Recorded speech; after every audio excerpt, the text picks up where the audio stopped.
நான் வந்து அட்வைஸ் பண்ணுறேன்லாம் நினச்சிக்காதீங்க. நான் அவ்வளோ பெரிய ஆள்லாம் கிடையாது. கிடைச்ச வண்டியில் ஏறி நினச்ச இடத்துக்கு போக முடியாதுங்க.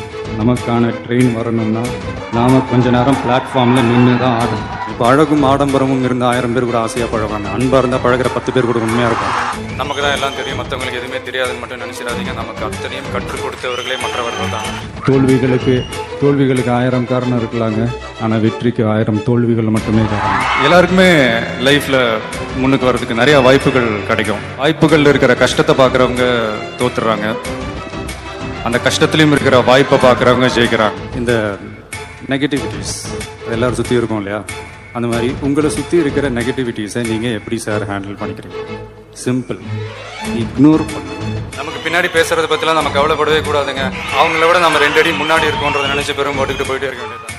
எல்லாருக்குமே நம்மளை பிடிச்சி போச்சுன்னு வைங்களேன், அப்புறம் லைஃப் போர் அடிச்சிடாது. அப்புறம் நீங்கள் யாருக்காக என்ன சாதிப்பீங்க, யாரை சந்தோஷப்படுத்துவீங்க? கொஞ்சம் பேருக்காவது நம்மளை பிடிக்காம இருந்தால் தான் லைஃப் ஒரு மாதிரி ஜாலியாக இருக்கும், இன்ட்ரெஸ்டிங்காக இருக்கும், சுவாரஸ்யமாக இருக்கும். அடுத்த நிமிஷம் நிச்சயம் இல்லாத வாழ்க்கை. முடிஞ்ச வரைக்கும் எல்லாரையும் சந்தோஷப்படுத்துறதுக்காக வாழ்ந்தா அந்த வாழ்க்கை அர்த்தமுள்ளதா. 2 things will define you ன்னு சொல்லுவாங்க.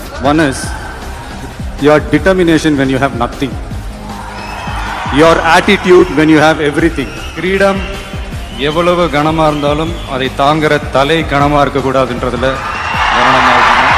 எப்பவுமே அடுத்தவங்க தொட்ட உயரத்தை நீங்க இலக்கா வச்சுக்காதீங்க, நீங்க தொட்ட உயரத்தை அடுத்தவங்களுக்கு இலக்கா